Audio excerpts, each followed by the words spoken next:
So currently I have this view setting in Outlook.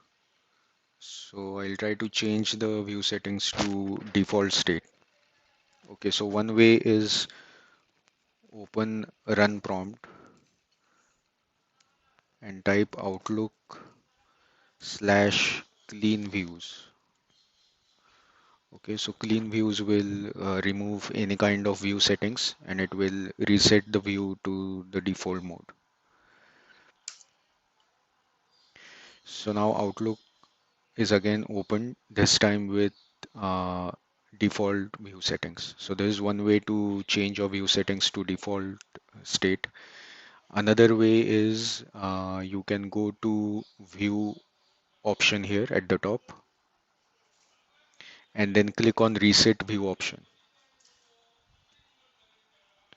and then click on yes. So that will also push the view settings to default state.